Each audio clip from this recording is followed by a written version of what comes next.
In this episode, we're talking about balls. A lot of balls. It's Ball Pen. This and more on Indie Game Arcade.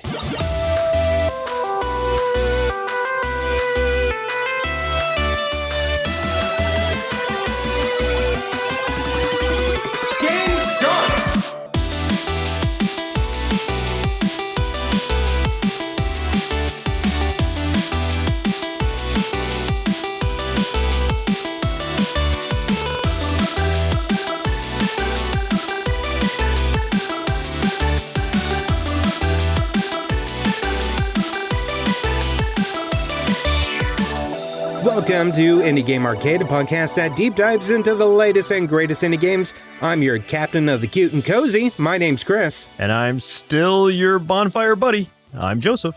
You didn't write a new one, did you? No, from I forgot. last week. But in the spirit of any kind of Souls-like game, I'm constantly resetting and respawning at the bonfire, so it kind of tracks. That tracks. You respawned at the bonfire today, which is... Yeah. Which, to be fair, we should not be having a bonfire in the middle of the house. So if we could please put that out. How else am I going to come back to life? Well, think about that. That's true. Smokey wasn't prepared for that, so... No. Yeah. Clearly, he never played a Souls-like. No, and he never will. He's a bear. Hey, just a quick reminder, do us a favor, give us a rating on whatever app you're listening to this on. It goes a long way to help us with discoverability, and the more folks that listen, the more we can help push these indie games. So do us a favor, throw us a review, and if you want to leave a comment, it might be cool to let folks know what games we helped you to discover. I helped you discover all kinds of games, because then you get mad at me because you keep buying stuff. Yeah, if I haven't heard about it and it's appealing, then I'm probably going to end up buying it. Yeah. Especially if I haven't heard about it, because most things I do try to keep track of. So when I'm caught off guard, I'm surprised. So I like the least I can do is pay money to this thing. And I know what I'm going to spend a lot of money on. Well, not a lot of money. I know what I'm going to spend my money on the moment it comes out. And that's what you're going to talk about, I think, next time. So I'm not going to say it yet. Yeah. Next episode. Oh, man. I'm excited to talk about that already. Yeah, next episode's going to be good. We actually had somebody in our Discord, too, lament like a couple weeks ago about the amount of money he's been spending and how big his wish list is getting now, too, because of the podcast. And he's just like, oh, God, I can't. My wish list is inconceivably large. Yeah, I know. I need to just like purge the wish list because there are things from years ago that I'm never going to buy or play, even if it goes on deep sale. So I just need to like go through and be like, all right, if it didn't come out within the last year, just like remove it from my wish list. I clearly don't need it or want it enough. I do like every 6 months I go through and then I'm like, do I even remember this one? If I don't, I remove it. And if I don't feel like hype for it, then I remove it. And it's like, did I just add this in the moment? But then if I'm like, oh, no, I really do want to know when that one's coming out, then I'll keep it on there. Yeah, I mean, I'll keep things on my wish list until they come out, at least. And then it's like sometimes a surprise where like, oh, yeah, I wish listed this, or it was in early access. So I just like had it on my wish list until it got its 1.0. And sometimes I'm like nicely surprised by it because a lot of times those don't get a lot of coverage. If they're just like coming out of early access a couple of years down the line, I'm like, oh, cool. Like I forgot about this game completely. Yeah, absolutely. Let's go ahead and talk about our main topic for today, which is ball pen. And don't say the X. We've learned, I think we covered that before. Don't ever say the X. You will sound like a fool. Game start. So Ball Pen was released on October 15th, 2025, developed by Kenny's son, who, hang on, did you play that game back in the day? I say back in the day, it was only a couple years ago. Mr. Sun's Hatbox. Do you remember that one? Oh, I remember it. I don't think I ever played it, to be honest. Anyway, that was the same developer, Kenny's son. Okay, interesting. He's the Mr. Sun. Get it? It's his last name. Yes. Oh, okay. Yes. I get it. I want to make sure you got it. All right. Published by Devolver Digital, retails for $14.99. For a quick description, this is a fast-paced roguelite where heroes delve into a bottomless pit to fight monsters using bouncing balls of various effects that can be collected, evolved, and fused to create endless combinations while gathering supplies to rebuild the town of Balbalon. Yeah. Perfect. Yeah. I love the pun there, but At least like this game's like, it has like a little bit of that slight humor to it, and it knows what it is. I appreciate that about it. Overwhelmingly positive reviews. Deservedly so. Absolutely. Yeah. This was one that I had played at a Steam Next Fest a while back. I think it was the one during the summer. Was really excited for it. Was really excited for you to check it out once we got closer. And, we did talk about it a little bit last week, but we wanted to reserve most of our talk because we definitely felt this was worthy of expanding on when we had a little bit more time, because we brought it up at the end of last week. I definitely want to hear your take on it. And also maybe if you could, for those that haven't actually played it, if you could kind of explain some of the mechanics and the theory of it all. Yeah. So Ball Pit is like a ball bouncing breakout style, like a brick breaking type of game at its core. But then on top of that, it's a roguelike and like a city builder kind of thing. I don't know what you would even call it. I guess the meta progression of it in a roguelike fashion, the meta progression side of it is like building your little city out, which is really interesting conceptually and kind of helps to keep your upgrades coming at a pretty steady pace. I like how they pace it out, where it's like you have your resources that are gathering and you can build whatever you need to in between runs, and then you can. So the way, okay, this is the weird part that I have to kind of explain. So you are finally in my shoes where you're going to sound insane trying to describe how this game works. A little bit. Okay. So, but like, let's say I put down a building, or a building or two or whatever. I set them down, and then the way that you actually construct the buildings once you put them down is to send your characters out in like a pinball fashion from the bottom of the screen. There's this little gap that they can go through.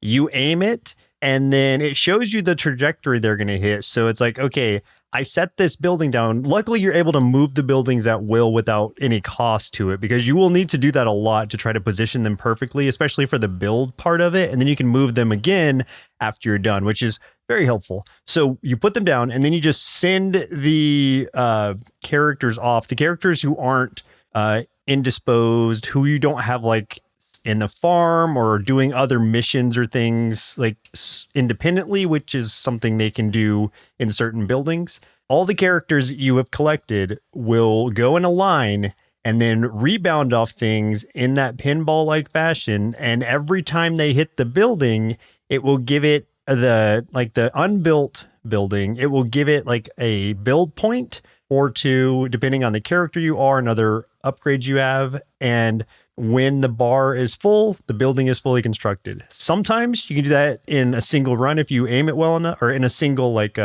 I guess build phase if you do it well enough or aim it right. But sometimes some of those buildings take a lot to build, like 60 plus build points.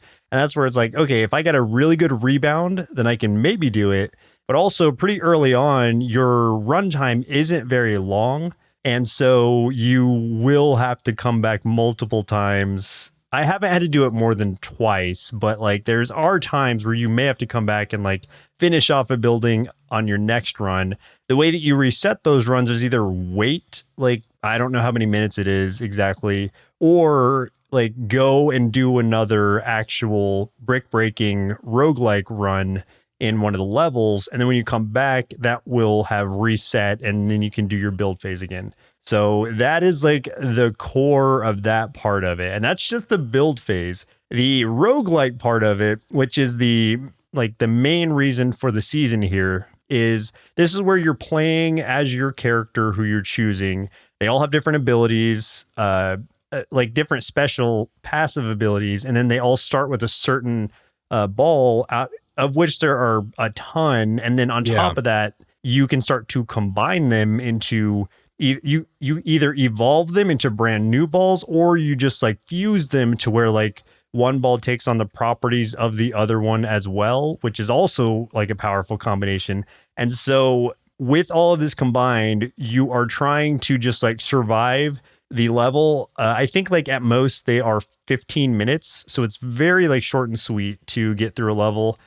do a quick run. It's not like a constant progression thing where you're like, okay, let's see how far I can get this time. It's like, can I survive this level? If you survive the level, you're good. Like that's your victory. And then after you get a certain amount of gears in that level, you'll unlock the ability to upgrade your little elevator thing. That's what takes you to different levels. I don't remember how many there are total, but there are at least like, I'm going to say 7 to 10 levels in total. And what I would say is like all the characters, or like a lot of the characters are going to feel like kind of weak at first when they're solo, but you will get a building like relatively quickly that lets you send out 2 at once. And that's where it really starts to like take form, where you're like doing kind of build crafting of like, okay, if I combine this character and this character, then that's going to be like a super strong combo.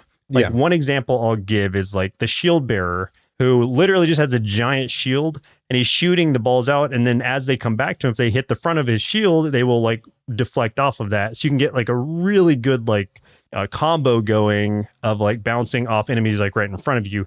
He cannot turn to the left or right, so he's a little weaker in that aspect. But if you can get, again, a really good combo with all that, then that's like he's a really fun character to play. Who I like combining him with is I don't remember what their names are, but they are the 2 characters who twins? Are coming to the twins. Yeah.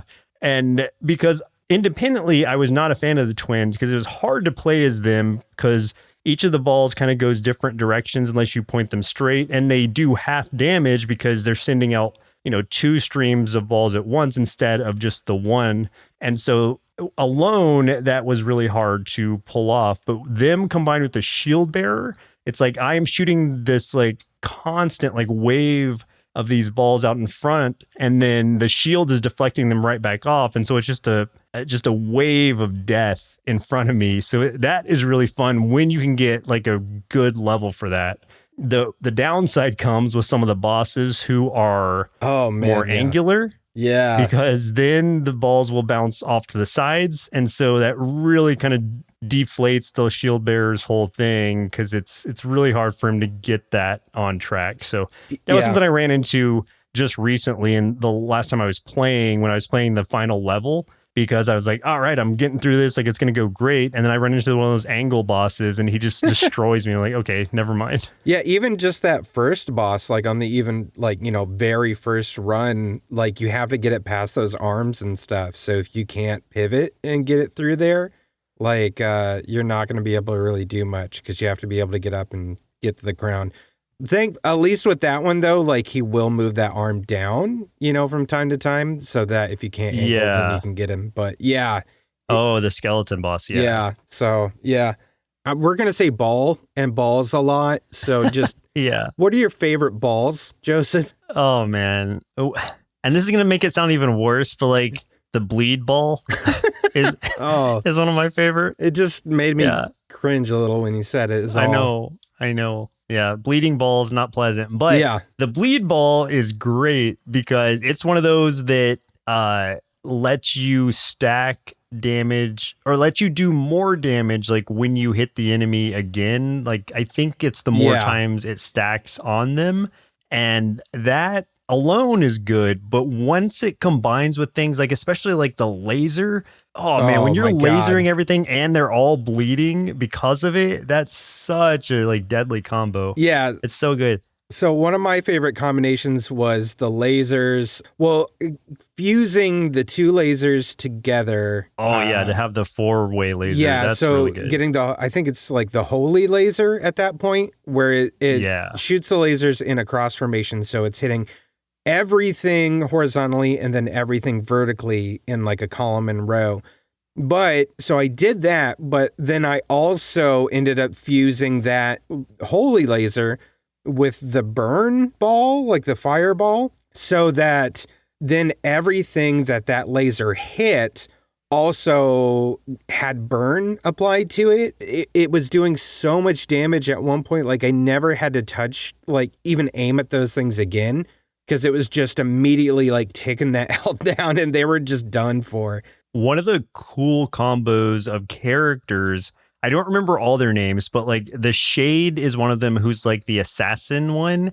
Oh, yeah, he's sick. And what that character does is instead of shooting from your character, the balls shoot from like the top of the screen, like down towards you. And so you're essentially like backstabbing everything. And that's fine, like under normal circumstances, like as it is, but like with most of the characters, when the ball comes back and hits where they launch from, they will reset and then you'll have to relaunch them. So the shade combined with this other character who's, I don't remember which character it is, but the character lets it not, I think it's like no, I don't remember. But like what happens is the balls do not return to you when they hit the back. Like this character passive is like, they don't return to you when they hit the back. They just keep bouncing. So with that combined with the shade is like, you just have like a wave of bouncing death in the back of the screen, just hitting everyone from behind. That's crazy. And it's nonstop because it doesn't like return back to you. And so it literally cannot come back to you until it actually touches your character, which if you're going from the front is a lot easier because like they're coming right back towards you. But if you're hitting them all from behind and there's no gap in between, it's just constant death. Yeah. So that was just a really cool combo. Risky because like if there is stuff approaching from the front and you have no defense, so you better kill things behind fast. But yeah, that was just something I had a lot of fun with and one of those weird combos that I wasn't even thinking about until I did it. And I was like, oh, this is super cool. Yeah. Have you gotten the Tactician yet? Yes. Man, that one. Okay, that's a character that I send to like level up on their own. I was wondering. Because I don't like playing that. I played him once and I was like, nope, I can't do this. It just takes so long. Because what the Tactician does is it makes things turn-based. That's right. So it's like you bounce the balls or you move, you bounce your ball, and then it waits for them to all return, then the enemy goes.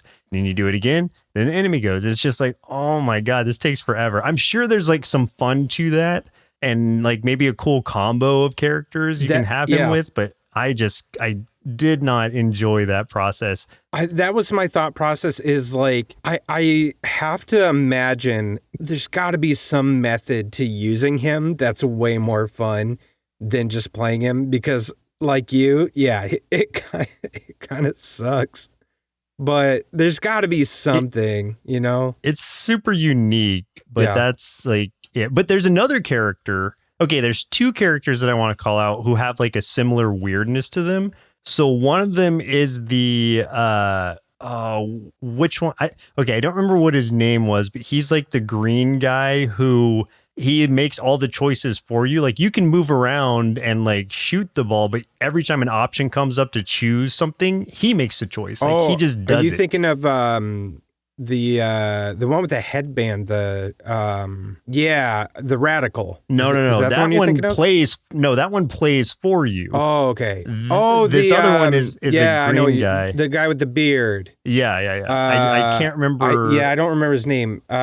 Something with a C. But yeah, I know what the cogitator. Yeah. Cogitator. I don't even know. What does that even mean? What's cogitator mean? I don't know. But he's a brilliant philosopher who's lost in thought and he chooses all the upgrades for you.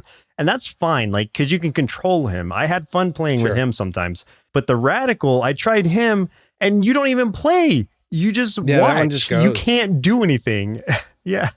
You just have to watch this guy play. So I wonder if you just combined the Radical with... You can't. You can't combine those two? Okay. No, there are some characters you cannot combine. Got it. That's one because it's like, they both are just like auto choosing. So it wouldn't, it would, I guess, like not work out. Yeah, I was like, if you put them together, would they just beat the game? No, because I tried the Radical and like he didn't even win his run.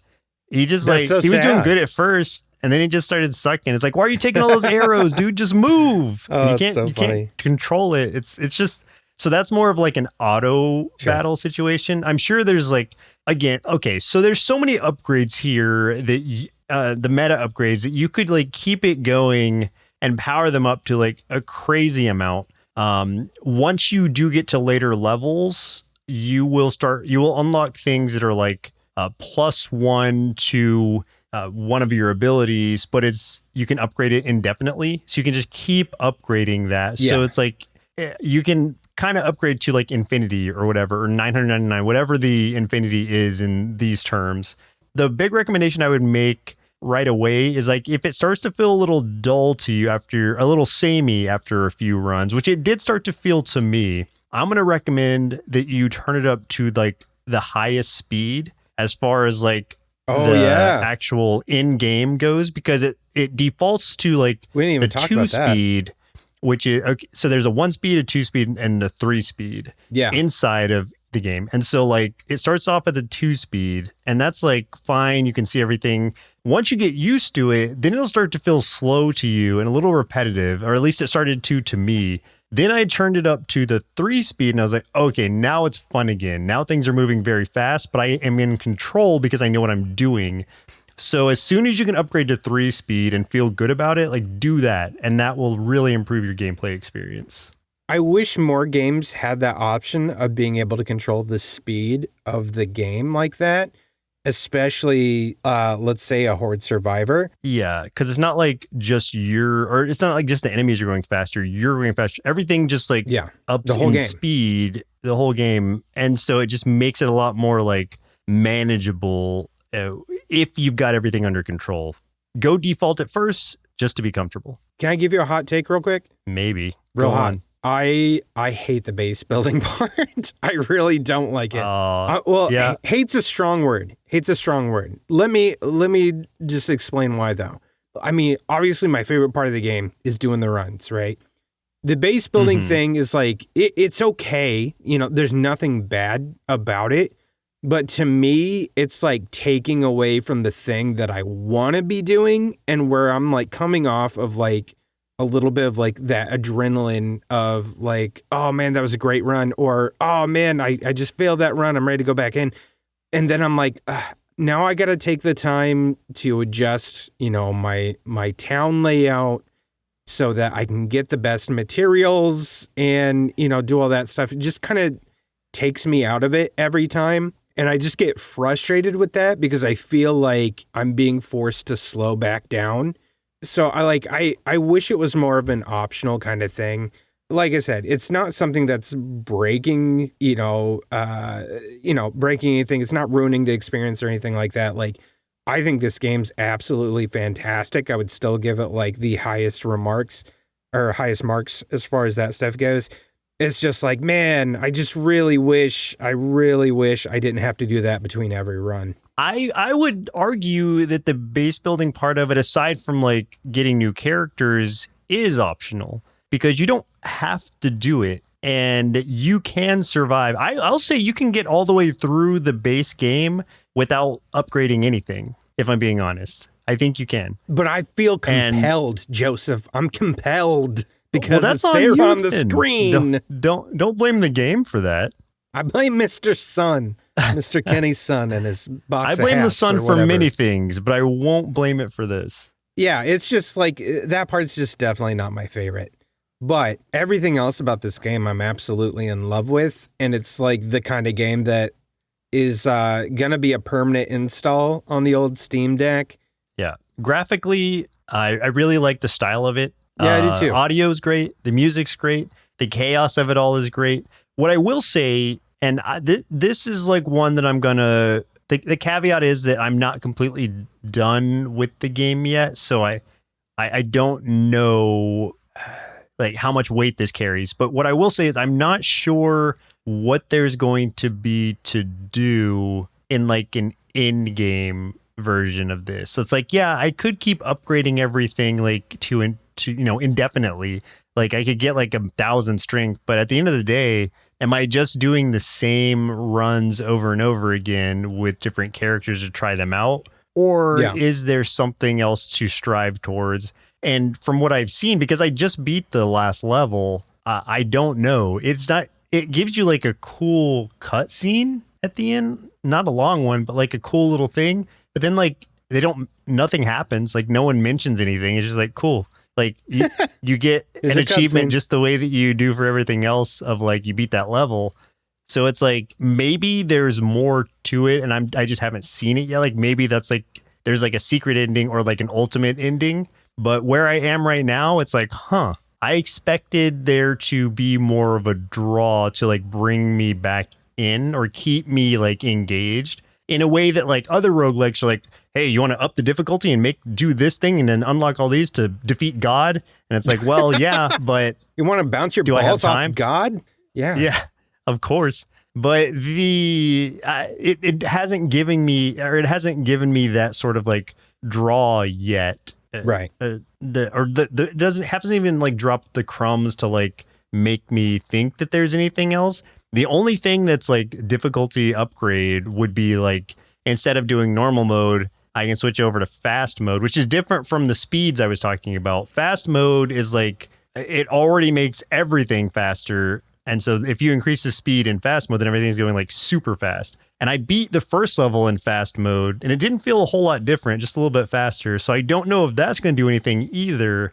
So yeah, that's where I'm kind of like at a standstill. I've enjoyed this game a ton. I've put like about 15 hours into it total. Jeez. Which doesn't seem like a lot with me feeling like I'm kind of like done with it. It feels like I don't really have anything else to shoot for that I know of. Will I keep playing it? Yeah, because I'm curious, but I've only, like, there's still 2 more characters I haven't unlocked. So maybe, like, there's something with that, but I'm not sure after that. I really don't know. Maybe they really need to start utilizing that game over screen with certain roguelikes. Like, once you've reached a certain threshold, they need to be like, yeah, that was it, man. Game over. Good job. You know, I didn't even get a congratulations. Yeah. Just say something. Have like the little characters holding a little trophy up or something. Clinking the little champagne bottles together like the end of the original Mario Kart, and just like, good job, you did it. Yeah, well, let me know where I stand. Did I save the princess? No. The princess is bouncing balls in another castle. Apparently, in Bowser's castle. Oh God. There's also there's a deal. There's a couple sales going on for this thing. I just want to call out because I thought they were fun. So Vampire Survivors, the obvious one. Boom. The Pit bundle, which I thought was good, was Clover Pit and Ball Pit. That's good. Completely unrelated games, but great that they are tied together in that bundle. Both very addicting roguelites, so it also makes sense. True. Yeah. And then Ball Pit plus Ballionaire, which is one that it's a similar actually concept in that it's like a different kind of different balls. Yeah, that's like you're like, I was going to say ball dropping game, but which I guess it is technically. One's ball bouncing, one's ball dropping. Yeah. Great game. Definitely recommend. Give it a shot. Absolutely. And I feel like their demo is still up too. Is it? I don't see it. Never mind. You missed out.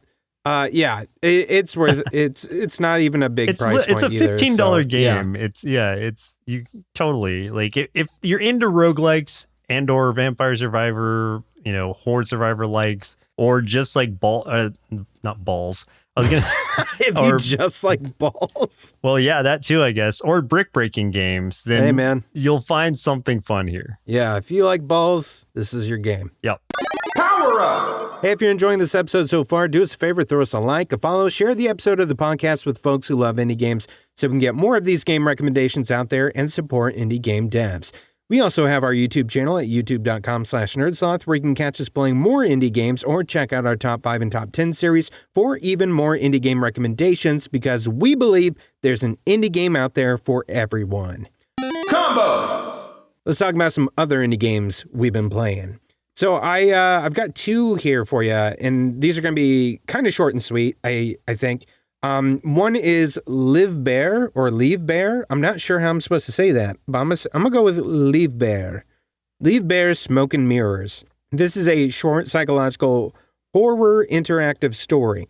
And the story kind of goes, 5 years after a lover vanished, you receive a mysterious letter that just says, I will give birth to our creation. So then you descend into a fractured mindscape where obsession, memory, and myth intertwine.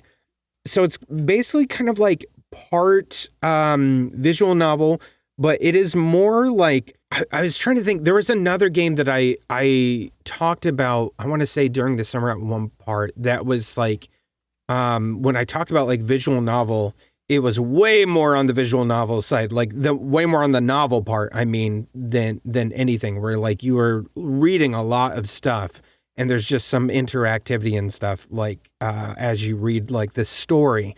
And then you're making choices that change what can happen with the story. So one thing that I really, really like about this is how dark and dreary everything looks. It is really creepy, and they do a really good job of nailing the tone of this. And the woman that you're talking to is very scary. From what I understand, like looking at the kind of like story map of this thing, this game's going to be like really long, I think. Or at least it has so many like branching paths and stuff that it looks like it could be. Because like they even show you, if you go to their Steam page, they'll even show like under their about.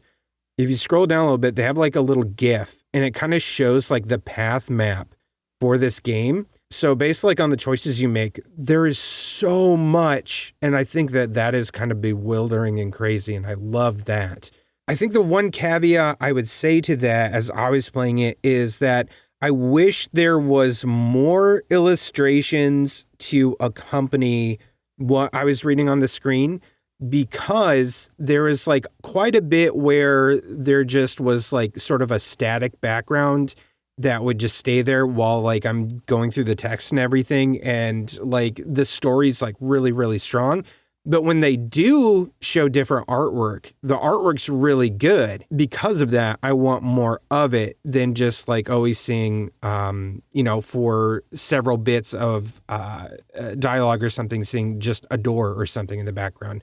Like I want to see more of like what this scene is to look like and stuff as I'm having a conversation with this person. That would be like my one, if I had a criticism or something for it. But it's a pretty cool little thing. It wasn't very long, the demo, so I'm like interested to kind of understand like how long the full game really will be. But it looks like there's going to be quite a bit to it. So. Wow. That comes out on the 28th. Yeah, it comes out. So yeah, with you guys listening, it'll be out. I think. What day does this episode come out? Yeah. So it will have come out yesterday. So you can go check that out. Let me know how it is. So for you bookworms, this is definitely one for you, because it is very much like an interactive book, I would say. The other one I wanted to bring up is called Dreamed Away.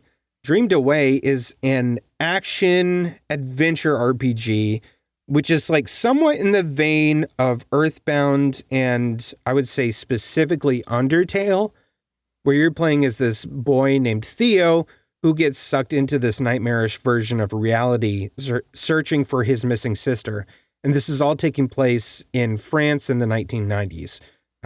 That's just, I think that's just kind of an aside. I don't know if that is going to play too much into the story. I'm not sure. I guess I don't know much about France in the 90s. Yeah, I don't either. I know a lot about the 90s. France now. Yeah, I know lots about the 90s. I know that Lion King was on everything. Like if you go to a McDonald's, you get a cup. Lion King was probably on it. So I remember that. I know Batman Forever came out and we got really cool McDonald's glasses from it. I wish I still had my Riddler one. Yeah, bat nipples.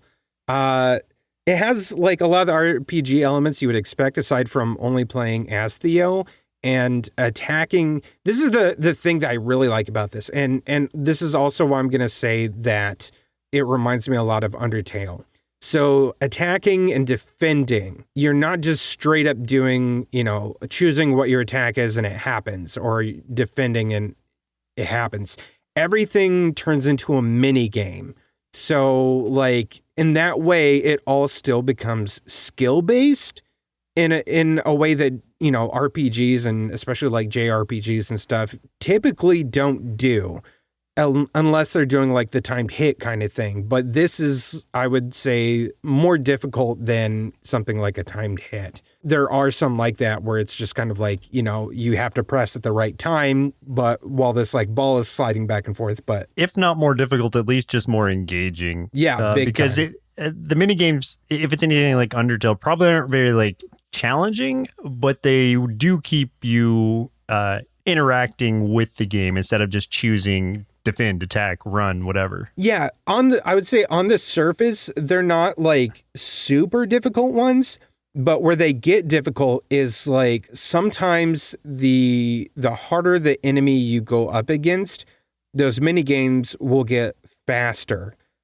I think the thing that I don't care for as much, and this isn't necessarily for this game, this is just me starting to, I think, sour on the idea of certain aspects about the genre as a whole, which is the idea of like random encounters. I'm starting to just really, like, the older I get, the more annoyed I get by random encounters. Yeah, most RPGs have kind of dropped those quite a few for that have. reason, because not a lot of people are fans. There are still some that keep it kind of reasonable. Yeah. But yeah, like one of the worst things about random encounters is when you get out of one and then immediately Get right into another. Yeah, just like right back into the second one. It's like, oh my God, just stop attacking me, slimes. Yeah. I'm just trying to. What I really like is the games that you can see enemies on the screen, like even if you don't see like every single one of them, you see just like a little notification or a pack of enemies like grouped up. So it's like, okay, I'm going to avoid that encounter. It's still random in the sense that they can spawn kind of anywhere, but you can avoid them instead of just being sucked into them trying to walk to town.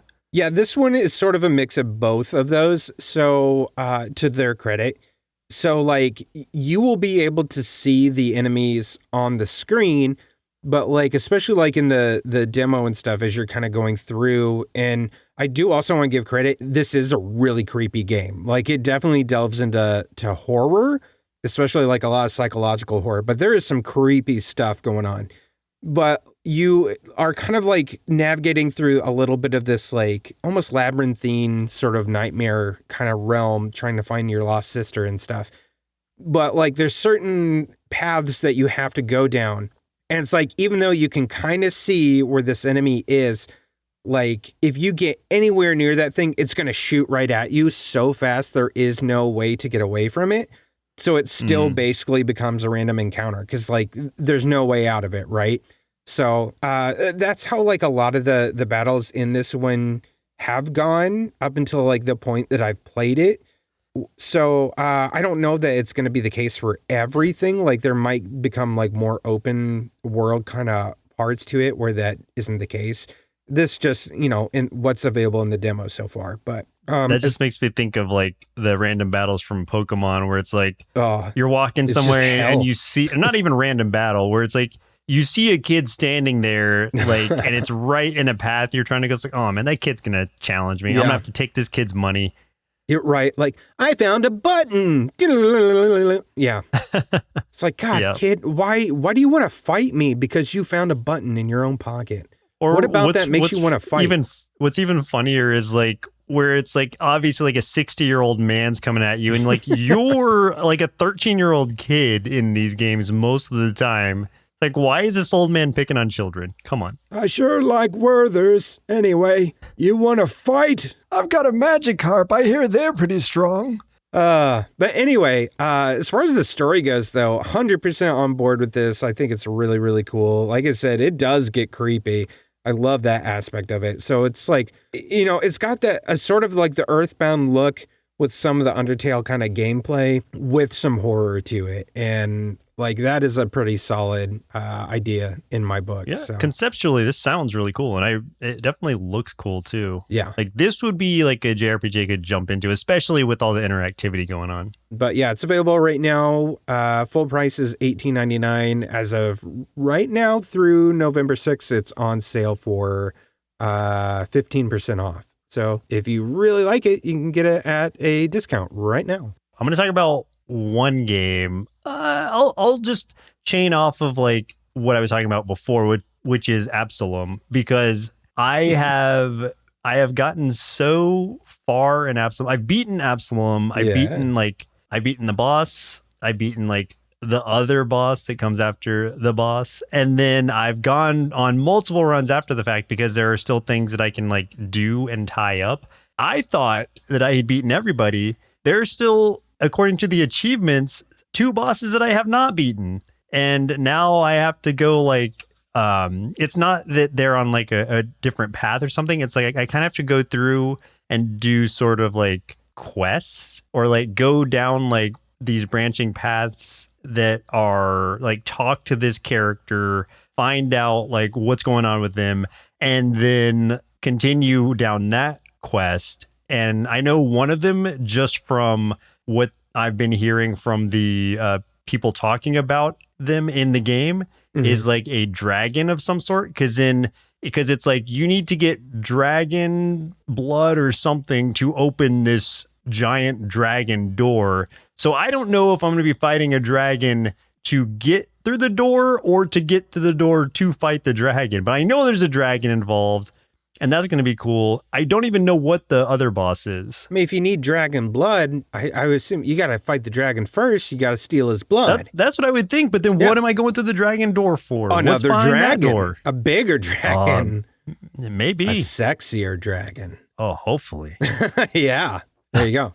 But no, I have been playing a lot of that game. For anyone who doesn't know, Absolum is a beat 'em up roguelite, and it is by the same developers of like Streets of Rage 4. And so if you Shredder's like Revenge. that as if you like those as beat 'em ups, then you're gonna love this one because it's all of that plus a roguelike, and the story is great, the voice acting is great, the art is fantastic, and I've just been really enjoying this one. Sometimes like some of those runs feel so good because you get such like a cool kind of like RNG thing going on, and you're just destroying, and it's super satisfying. So highly recommend playing this game. Plus, it might have sexy dragons.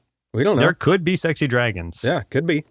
I will neither confirm nor deny because I don't know, but it's possible. It is very possible. Actually, one more game I wanted to mention real quick that I did try out and I liked, but I don't know like if I'll be diving further into it or not, because I played the demo of this.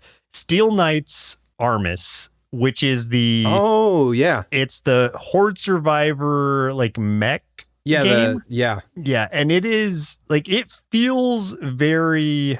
I guess Japanese is like the original language, but it like feels incredibly like specific about like what it's doing. And when I first started playing this game, because you're literally like, it's the same kind of like you're in a giant open area and you're fighting multiple enemies, but you are flying basically, like it looks like you're flying. And so it was hard for my eyes to adjust to the background moving separate from the way I was moving. Because in a normal like game of isometric game like this, like as you move, the background's moving like, you know, kind of, or you're moving kind of with the background. In this, you're moving kind of against it. And so it looks really weird to my eyes. It did anyway at first. I got used to it and I beat the demo and I really enjoyed it. But I just want to warn people who are like, maybe I should try it. It's like, okay, give your eyes a minute to adjust to it because it is going to look super weird and like you're not going to be able to really tell what's going on at first. But yeah, once I got into it, I was having a lot of fun. This is one I would probably pick up. It's only $10, honestly. I might pick it up anyway, but I would definitely pick it up on a sale because it's one that I would definitely want to put more time into because I can see like there's a ton of mechs you can unlock, a ton of characters. Like there's so much to it, a lot to bite into if you really want to get into it. So if you're a fan of mech games and Horde Survivor games, then I think this is like a really cool combo. I love the idea of it. I worry I will get motion sick if it's like really... I think it would be kind of challenging until you got used to it. Yeah. And unfortunately, I am one of those folks that does get motion sick. So yeah, I might have to, I don't know. I'll watch another trailer or something, or maybe if you end up doing some gameplay or something of it, I'll watch it and see. But yeah, before I try it myself. I don't want to barf on my keyboard. Not again. Not again. Yeah. Not after last time. Not after the incident. Fool me once. Also, there's a guy that looks like David Bowie in there. So just that's FYI. Great. I love that. Yeah. Final round. Let's talk about some upcoming indie games we're excited about.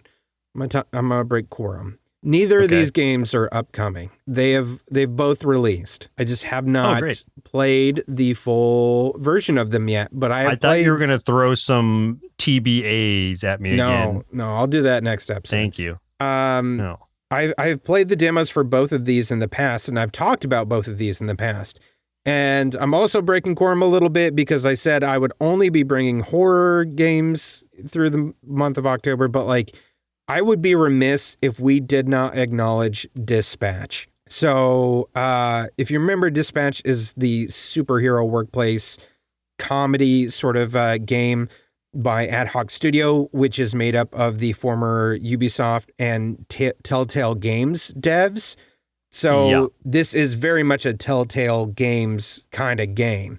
So you are taking on the role of this guy who is kind of like a washed up superhero. The best way to describe him is like, say Tony Stark had a nephew or a grandson or something that inherited the super suit, and he did not have the same smarts or anything as Tony Stark did.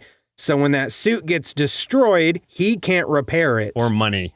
And so the only thing he can do now is he is now a dispatch operator for other superheroes. And he gets not even the B team, he gets the Z team of superheroes. So that's basically what it is. It is part kind of like office comedy and part like superhero stuff. It very much looks and feels like something that would fit in with like Invincible or The Boys, maybe a little bit of both without maybe being as violent, I would say, as either of those. And probably not as vulgar as The Boys either. Nah, it's pretty vulgar. It's pretty vulgar. Okay. Maybe not as vulgar as The Boys. It's as it's on par with Invincible. If it went Boys level, I would feel I would feel some kind of way about that. It's not there on The Boys. It is, I'd say, Invincible level. It's very funny. I love all the characters. The one thing I don't like about this, and the reason I have not picked it up yet, is because they're doing it like they did the old Telltale games where they're doing it episodically. And I just wish that would die with games. I don't want to do it by episode. Like if I want to play a game, I just want to play the game, man. I don't want to play it in bits. So right now episodes 1 and 2 are out. They do have a release schedule. So like every episode will be out by, looks like halfway through November with 8 total episodes. So, okay. That's not bad. I thought it was going to be like years of development. No. So thank goodness. Nothing like that. I just like, I don't know. I just don't care for the episodic idea of it. I didn't like it when like Life is Strange did it. I didn't like it with, some of the others that Don't Nod did. I don't like it with Telltale. I just want to play the full game when you buy the game. But that's just me. I wonder then if it's going to be like the same price for each pair of episodes, or if they will be released as like DLC for the primary. Well, I think it's just going to be, I think it's essentially DLC for the primary. I think you're buying it all now and you're just not getting the episodes till later. I think. Okay. I'm not entirely sure, but I think so. I would hope so because like the price right now is $29.99, currently 10% off. But like if it was like $30 for just episodes 1 and 2, I'd be like, no, I'm just not even gonna bother. Because then like with 8 episodes, you'd be paying like well over $100, So there's no way. Oh yeah, no, that would be a lot. Yeah. Okay, yeah. So you're probably right. Yeah. I assume that it's going to be like buy it once and get it all over, course of time. But it's like it looks so good. It is a star-studded voice cast. Absolutely. I feel this is one I'm going to get because I love superhero stuff and like I haven't played a Telltale game in a long time, but I really enjoyed like Wolf Among Us and some of the Walking Dead games too, and the Batman Telltale game. Yeah. So this is one I can get behind for sure. Yeah, it's one that I really want to do the full thing. I loved the demo of this, which was essentially like episode 1 or at least most of episode 1. I don't know if it was the full thing, but I loved it. I absolutely love it. I want to be like more involved in this world for sure. I just don't want to play some of it and then have to wait like a week before I can play more of it. I'm probably going to wait to play any of it until the full thing is out. I do wonder if like how long each like pair of episodes would actually amount to play wise. From what I understand, 45 to 60 minutes each. Each episode or each episode? Pair? Each episode. Oh, okay. That's not too bad. I mean, maybe it'll be like a cool like side thing to be playing because there's so many games I'm playing right now anyway. It would be kind of nice to have one I could just like dive into, finish it, and then wait. Yeah, fair. If you like waiting. I'm fine with it sometimes. Hey. There's plenty of games to keep me occupied. Yeah. Speaking of games that can keep you occupied, here's the other one that I wanted to bring up. And again, this is one that is, by the time you're hearing this, it has released. This is Dead Finger Dice, the billionaire killing game. Yeah. This game is this demo was so fun. There is a video up of me playing the demo. Actually, I can't remember if it's me or if it's Seymour the Sloth, but one of us is playing this demo. We're very similar once you get to know us. But this is like that 1-bit designed gambling game where you are basically doing yacht dice, but you are gambling fingers. So it is very dark, a little gruesome, but like the gameplay aspect of it was very fun, very satisfying. You get to like try to construct your own dice as part of like the meta game of everything. It was super fun. I had a great time with it.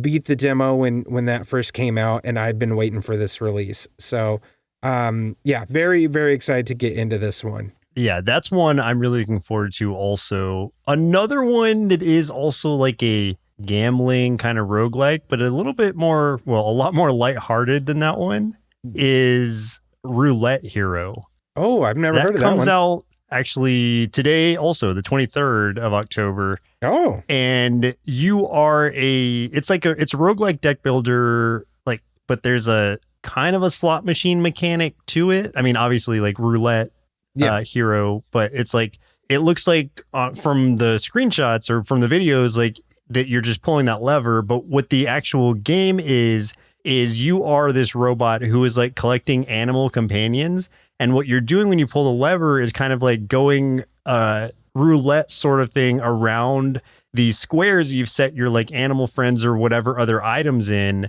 and then it will land on things to either trigger their attacks or trigger items or whatever. So there's that roulette wheel that you're customizing and also like trying to beat these other robots, I think. I don't know what the exact like story of the game is, but it just looks super cute. And it looks cool. Just like really, I've had so many gambling roguelikes thrown at me this year that it's like, well, here's another one and it looks great. So why not? I'm going to blame Balatro for this because it made everyone want to turn everything into roguelikes, and I'm here for it. I mean, yeah, we talked about that like before we started this show. That was something you and I had talked about, amongst each other, is that Balatro is definitely going to start a wave of stuff like this. And I think we got a little bit initially, and now we're seeing like the crux of it because there needed to be some development time. And now we're seeing a huge uptick in it. And it'd be one thing if they were like throwaway games, but a lot of these are so good, like better than they have any right to be. So it's like, man, that's awesome. I'm glad they took inspiration and then built upon it and didn't just like try to copy it. Oh, hell yeah. And we might be talking about one next episode.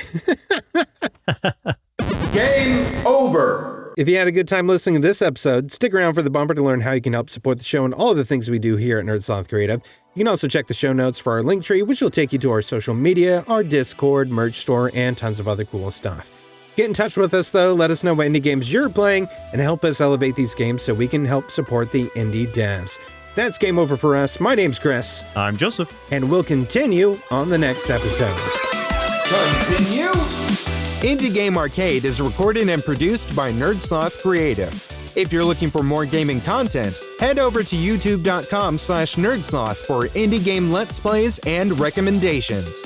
If you'd like to support the show, head over to patreon.com/nerdsloth, where you can select a pledge and receive access to hundreds of hours of bonus content from everything at Nerdsloth Creative.